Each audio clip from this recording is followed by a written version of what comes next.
మనకైతే దేవాలయం అనేది ఉంది. అందరు దేవుళ్ళు అయితే ఆ దేవునికి ఇంకోటి ఏంటంటే ఇక్కడ మనము అంటే ఆలయానికి వస్తారు. అంటే కొద్దిగా టైం అట్లా ఇట్లా అవుతుంది కానీ ఆలయం ఎన్ని గంటలకు తెరుస్తారు, ఎన్ని గంటలకు క్లోజ్ చేస్తారు అనే దాని గురించి అవుతుంది.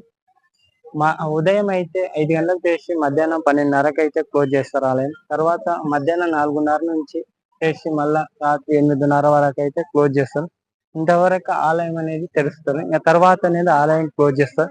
ఇప్పుడు నేననేది ఎంత 2 గంటలకు 2:30కు వచ్చాననమాట. అందు గురించి ఆలయం అయితే క్లోజ్ చేసేసిండ్రు. ఇంగ బయట నుంచే దర్శించుకున్నాం. ఇంగ కొద్దిసేపు చూసి ఒకవేళ కుదిరితే దర్శించుకున్నాం. అంటే కొద్దిసేపు తర్వాత అయితే దేవుడిననేది దర్శించుకుంటాం. మీరైతే ఈ టైంలో వస్తే అయితే ఆలయం అయితే క్లోజ్ చేసి ఉంటది. ఈ టైంలో అయితే అస్సలకి రాకండి. ఎందుకంటే ఆలయం క్లోజ్ చేసినప్పుడు వస్తే అంటే దేవుడిని దర్శించుకోవడానికి ఉండదు కదా!